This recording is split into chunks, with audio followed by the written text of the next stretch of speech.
Artificial ഇൻ്റലിജൻസിൻ്റെ ഒരു തരംഗമാണല്ലോ സർവവും. എന്നാൽ AI എന്ന് കേൾക്കുമ്പോൾ നമുക്ക് ഇംഗ്ലീഷ് ലാംഗ്വേജ് ആയിരിക്കും കൂടുതലും ഓർമ്മ വരുന്നത്. എന്നാൽ മലയാളികൾക്ക് ഇന്ത്യയിലെ നിരവധി ഭാഷകളിൽ നമുക്ക് യൂസ് ചെയ്യാൻ പറ്റുന്ന ഒരു AI ടൂളാണ് സർവം.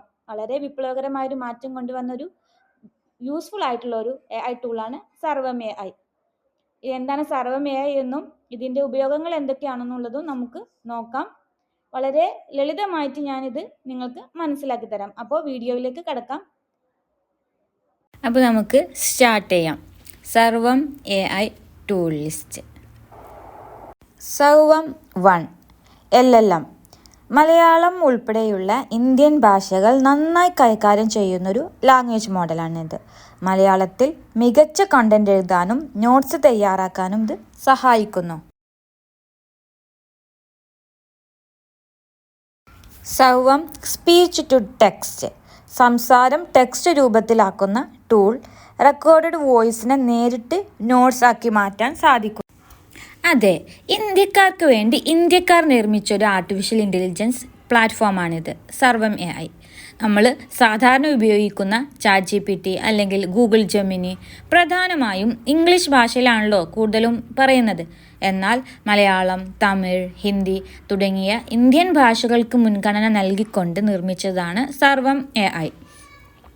ബംഗളൂരു ആസ്ഥാനമായുള്ള ഈ സ്റ്റാർട്ടപ്പിന് പിന്നിൽ IIT മദ്രാസിലെ ഗവേഷകരും മറ്റും ചേർന്ന് രൂപീകരിച്ചൊരു ടീമാണുള്ളത്. സർവം AI കുറിച്ച് നിങ്ങൾ അറിഞ്ഞിരിക്കേണ്ട പ്രധാന കാര്യങ്ങൾ ഇനി പറയാം. എന്താണ് ഇതിന് ഇത്ര സ്പെഷ്യാലിറ്റി? മാതൃഭാഷ സ്നേഹം തന്നെ. മലയാളം പോലുള്ള ഭാഷകളിൽ വളരെ കൃത്യമായി സംസാരിക്കാനും എഴുതാനും ഇതിന് സാധിക്കും. കുറഞ്ഞ ചെലവ്. വിദേശ AI ടൂളുകളെ അപേക്ഷിച്ച് ഇന്ത്യൻ കമ്പനികൾക്ക് കുറഞ്ഞ ചിലവിൽ ഇത് ഉപയോഗിക്കാം. പ്രാദേശിക അറിവ്. ഇന്ത്യയുടെ സംസ്കാരം, നിയമങ്ങൾ, ഭൂമിശാസ്ത്രം എന്നിവയെക്കുറിച്ച് ഇതിന് കൂടുതൽ ധാരണയുണ്ട്. മലയാളത്തിൽ സ്റ്റഡി മെറ്റീരിയലുകൾ വളരെ പെട്ടെന്ന് തയ്യാറാക്കാൻ പറ്റും.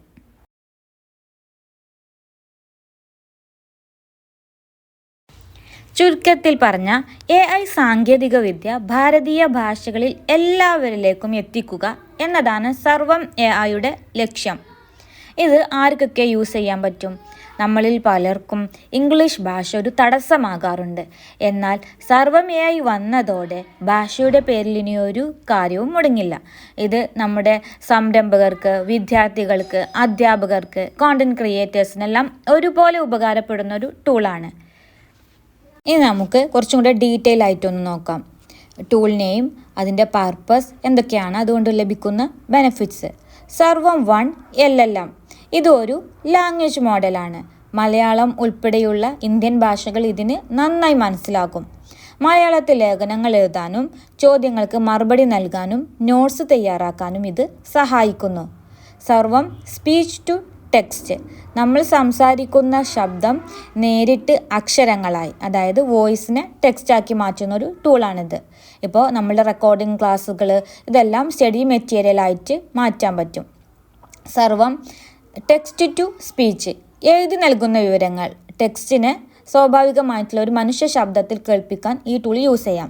ഇപ്പോൾ നമ്മളുടെ റീൽസും വീഡിയോസിനൊക്കെ സ്വന്തം ശബ്ദത്തിന് പകരം നമുക്ക് നല്ല ക്വാളിറ്റിയുള്ള മലയാളം വോയിസ് ഓവേഴ്സ് നൽകാൻ ഇതുവഴി സാധിക്കുന്നു. നെക്സ്റ്റ്, സർവം ട്രാൻസ്ലേറ്റ്. ഇംഗ്ലീഷിൽ നിന്നോ മറ്റു ഭാഷകളിൽ നിന്നോ ഇന്ത്യൻ ഭാഷകളിലേക്ക് കൃത്യമായി പരിഭാഷപ്പെടുത്തുന്നു, ട്രാൻസ്ലേറ്റ് ചെയ്യുന്നു. വിദേശ യാത്രകളെക്കുറിച്ചുള്ള ഇംഗ്ലീഷ് വിവരങ്ങളൊക്കെ വളരെ പെട്ടെന്ന് മലയാളത്തിലേക്ക് മാറ്റാൻ ഇത് നിങ്ങളെ സഹായിക്കും. വലിയ ഒരു ടെക്സ്റ്റിനെ നമുക്ക് ഇംഗ്ലീഷിൽ നിന്നുള്ള മലയാളത്തിലേക്ക് പെട്ടെന്ന് മാറ്റാൻ ഇതുവഴി സാധിക്കുന്നു. പിന്നെ വരുന്നതാണ് ഇൻഡിക് വോയിസസ്. വിവിധ ഇന്ത്യൻ ശൈലികളിലുള്ള ശബ്ദങ്ങളുടെ ശേഖരം. റോബോട്ടിക് അല്ലാത്ത, നമ്മൾ റോബോട്ടിക് വോയിസ് തന്നെ നമുക്ക് മനസ്സിലാവും. ഇതല്ലാണ്ട് നമ്മൾ സംസാരിക്കുന്ന പോലെയുള്ള സ്വാഭാവികമായ ശബ്ദങ്ങൾ നമുക്ക് നമ്മുടെ പ്രൊജക്റ്റുകളിലൊക്കെ ആഡ് ചെയ്യാൻ ഇതുവഴി സാധിക്കുന്നു. അപ്പോൾ വളരെ യൂസ്ഫുൾ ആണ്. ഇനി എങ്ങനെ സർവം AI നമുക്ക് ഉപയോഗിക്കാം, സ്റ്റെപ്പ് ബൈ സ്റ്റെപ്പായിട്ട് പറയാം. ഒന്നാമത് നമ്മൾ ആ വെബ്സൈറ്റ് ഓപ്പൺ ചെയ്യുക. സർവം .ai എന്നുള്ള വെബ്സൈറ്റ് ഓപ്പൺ ചെയ്യുക, സൈനപ്പ് ചെയ്യുക. നമ്മുടെ ഗൂഗിൾ അക്കൗണ്ട് വെച്ചിട്ട് സൈനപ്പ് ചെയ്യുക. ഡാഷ്ബോർഡ് നമുക്ക് ഓപ്പൺ ചെയ്യാം. അപ്പോൾ ഓക്കെ, നമുക്കിനി വെബ്സൈറ്റ് ഓപ്പൺ ചെയ്യാം. ഗൂഗിളിൽ സെർച്ച് ചെയ്യാം സർവം AI. അപ്പോൾ വരുന്ന ലിസ്റ്റിൽ നിന്നും ഓപ്പൺ ചെയ്യുക. അതിനുശേഷം ഗൂഗിൾ മെയിൽ ID വെച്ചിട്ട്, നമ്മളുടെ Gmail ID വെച്ചിട്ട് ആണ് ഇത് ലോഗിൻ ചെയ്യേണ്ടത്. അത് കഴിഞ്ഞാൽ നമ്മൾ ആ ഒരു വെബ്സൈറ്റിൻ്റെ ഡാഷ്ബോർഡിലേക്ക് എത്തുന്നു. അപ്പോൾ സർവം AIയുടെ ഡാഷ്ബോർഡിലേക്ക് നമ്മൾ എത്തിച്ചേർന്നു. ഇതാണ് ഫുൾ ഡാഷ്ബോർഡ്. അതിൽ ചാറ്റ് എന്ന് കാണുന്നുണ്ട്, text to speech, speech to text, speech translate. നമുക്കിതിൽ ഓരോന്നും എങ്ങനെയാണ് ചെയ്യുന്നതെന്ന് നോക്കാം.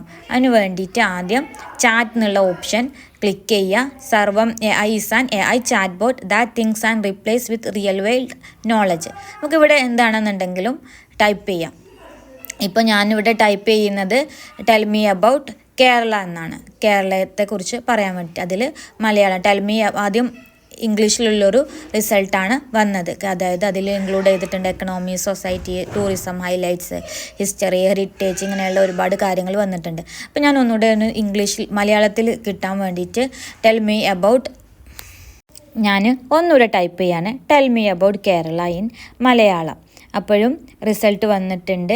അതിനെല്ലാം മലയാളത്തിലാക്കിയിട്ട് ഭൂമിശാസ്ത്രവും സംസ്കാര രീതികളും ഭക്ഷണ രീതികളും സാമ്പത്തികം, ടൂറിസം, ചരിത്രം, കൂടുതൽ പ്രത്യേകതകളെല്ലാം വിവരിച്ചു കൊണ്ടുള്ള നല്ലൊരു റിസൾട്ട് വന്നിട്ടുണ്ട്. ഓക്കെ, ഇനി നമുക്ക് മറ്റുള്ള ഫീച്ചേഴ്സ്, അതായത് text to speech, speech to text, ഇതെല്ലാം ഒന്ന് നോക്കാം. അതിനുവേണ്ടി ടെക്സ്റ്റ് ടു സ്പീച്ച് എന്ന ഓപ്ഷൻ സെലക്ട് ചെയ്യുക. ഇതിലാദ്യം നമ്മുടെ പ്രിഫറൻസസ്, ലാംഗ്വേജ് എന്നുള്ളത് ആദ്യം സെലക്ട് ചെയ്യുക. അപ്പോൾ ഇവിടെ ഹിന്ദി മാറ്റിയിട്ട് മലയാളം ആക്കുന്ന സമയത്ത് നമ്മളിവിടെ എന്ത് ടൈപ്പ് ചെയ്യുകയാണെന്നുണ്ടെങ്കിലും അതിൻ്റെ ഒരു മലയാളം സ്പെല്ലിങ്സ്, മലയാളം അതിൽ ഓരോ വേർഡിനെയും മലയാളത്തിലാക്കിക്കൊണ്ട് അതിനെ മാറ്റുന്നതാണ്. അപ്പോൾ കേരള, എൻ്റെ നാട് എന്നുള്ളത് ഞാൻ ഇവിടെ കേരളം എന്ന് ടൈപ്പ് ചെയ്യുമ്പോൾ അതിലൊരു ഓപ്ഷൻ വരുന്നു മലയാളത്തിൽ, അത് സെലക്ട് ചെയ്യുക. അപ്പോൾ കേരളം, എൻ്റെ നാട് എന്നുള്ള രീതിയിൽ ഓരോ വേർഡ്സും ഇതിൽ സെലക്ട് ആവുന്നു. അപ്പോൾ നമ്മൾ എത്ര പാരഗ്രാഫായിട്ട് എഴുതാണെന്നുണ്ടെങ്കിലും ഇവിടെ അതിനനുസരിച്ചുള്ള ഓപ്ഷൻസ് വന്ന് അത് കറക്റ്റ് ആവുന്നതാണ്. പിന്നെ വോയിസ് ഒന്ന് ചേഞ്ച് എടുത്തു. ഓഡിയോ ക്വാളിറ്റി 220.05 kHz തന്നെ ഡിഫോൾട്ട് ആയിട്ടുണ്ട്, അത് ഞാൻ ചേഞ്ച് ചെയ്യുന്നില്ല. പിന്നെ കുറച്ചുകൊണ്ടൊന്ന് സ്ലോ ആക്കി നോക്കുന്നുണ്ട്. ഫാസ്റ്റ്നെസ് കുറച്ചിട്ട് 1 എന്നുള്ളതിൽ നിന്ന് കുറച്ചിട്ട് 0.8 ആക്കിയിട്ട് നോക്കുന്നുണ്ട്. നമുക്കൊന്ന് ജനറേറ്റ് ചെയ്ത് നോക്കാം. കേരളം എൻ്റെ നാട്. അടുത്തതായി സ്പീച്ച് ടു ടെക്സ്റ്റ്. ഇതിൽ നമുക്ക് റെക്കോർഡ് ചെയ്യാനുള്ള ഓപ്ഷനും അതേപോലെ അപ്ലോഡ് ചെയ്ത് ഫയലായിട്ട് വോയിസിനെ നമുക്ക് അപ്ലോഡ് ചെയ്യാനും സാധിക്കും. അതിൽ നിന്ന് ഇപ്പോൾ ഞാനിവിടെ കേരളം എൻ്റെ നാട് എന്ന് തന്നെ പറയുകയാണ് ചെയ്തത്. സ്പീക്ക് ചെയ്തു. ഇനി അതിന് ശേഷം ജനറേറ്റ് കൊടുക്കുമ്പോൾ അതിനെ ആ ഒരു വോയിസിനെ ടെക്സ്റ്റ് ആക്കിയിട്ട് കൺവേർട്ട് ചെയ്തും ചെയ്തു. ഇത് ലാർജ് വോയിസ് ആണെന്നുണ്ടെങ്കിലും ഇതുപോലെ ലാർജ് പാരഗ്രാഫാക്കി മാറ്റുന്നതായിരിക്കും. ഇനി ഇതിൽ വരുന്ന വേറൊരു ഫീച്ചറാണ് സ്പീച്ച് ട്രാൻസ്ലേറ്റ്. അതായത് വോയിസ് ആയിട്ടുള്ള കാര്യങ്ങൾ, വോയിസ് റെക്കോർഡേഴ്സിനെ ട്രാൻസ്ലേറ്റ് ചെയ്ത് ടെക്സ്റ്റ് ആക്കി മാറ്റുന്നു. Special speech translate converts spoken English into clear English text. അപ്പോൾ നമ്മളുടെ ടെക്സ്റ്റ് ആയിട്ട് മലയാളം ടെക്സ്റ്റ്, ഹിന്ദി ടെക്സ്റ്റ് ഏതിലേക്കാണെന്നുണ്ടെങ്കിൽ അതിനെ ട്രാൻസ്ലേറ്റ് ചെയ്ത് തരുന്നു. പിന്നെ ഒരു option translate across any Indian language naturally and accurately.